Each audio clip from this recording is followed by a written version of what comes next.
Assalamualaikum warahmatullahi wabarakatuh. Perkenalkan, nama saya Adela Delvia dengan NIM 2020603075 dari kelas internasional SPS 2020 dari kelompok 2 yang akan membahas Indeks Zakat Nasional atau IZN. Nah, videonya.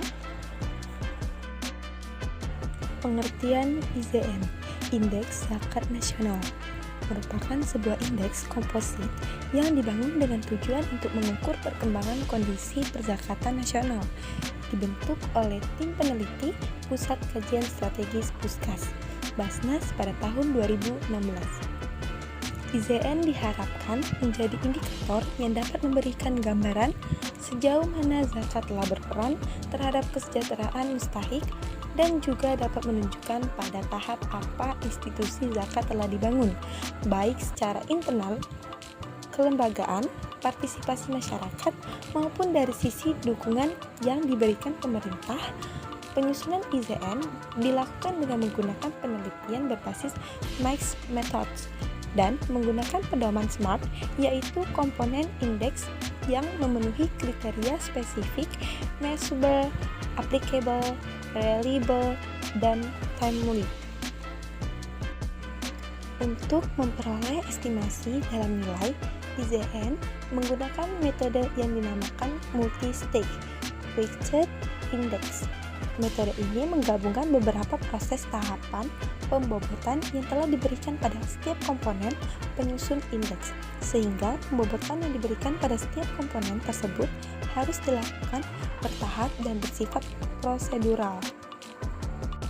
Dimensi makro, di mana terbagi menjadi 3. Yang pertama, regulasi, anggaran pemerintah untuk zakat, dan yang ketiga, database lembaga zakat. Dimensi mikro terbagi menjadi yang pertama, kelembagaan, yang kedua, dampak zakat. Komponen penyusunan. Ada beberapa poin. Yang pertama, bobot indeks dimensi makro adalah 40% hingga 30% dan indeks dimensi mikro yaitu 60% sampai 70%. Yang kedua, indikator dalam dimensi makro mengalami perubahan bobot di mana semula indikator regulasi sebesar 30% menjadi 40%. Dukungan APBN atau APBD semula 40% menjadi 20% dan database lembaga zakat semula 30% menjadi 40%. Yang ketiga, nilai indeks regulasi terbagi menjadi 3 kelompok. Nilai 0 dengan kriteria yang sama dengan kondisi saat ini. Nilai 0,5 dengan kriteria adanya peraturan terkait zakat di provinsi dan kabupaten atau kota. Dan nilai dengan kriteria adanya perda dan atau kebijakan yang dapat mengoptimalkan atau memaksa pengumpulan zakat. Yang keempat itu penambahan klausa pada indikator database lembaga zakat sebagai syarat mendapatkan nilai skala Likert 5, yaitu komitmen mengisi dan menggunakan data SIMBA. Yang kelima itu pada variabel agregasi terdapat penambahan kriteria nilai agregasi zakat, yaitu komposisi 50% untuk nilai besaran pengumpulan dan 50% untuk nilai pertambahan atau pertumbuhan pengumpulan. Yang keenam, pada variabel penyaluran terdapat penambahan kriteria nilai penyaluran zakat dengan komposisi sebagai berikut. Nilai penyaluran dengan bobot 40% dan sisanya dibagi rata antara nilai ACR, leg program sosial, leg program ekonomi, dan proporsi penyaluran di bidang dakwah. Skala Likert, nilai besaran penyaluran sebagai berikut. Yang pertama untuk Basnas RI, yang kedua untuk Basnas Provinsi, yang ketiga untuk Basnas Kabupaten atau Kota, yang keempat untuk Bas Nasional. Terakhir, adapun komposisi indeks kesejahteraan Basnas yang merupakan indeks. Dampak zakat pada IZN ditetapkan sebagai berikut.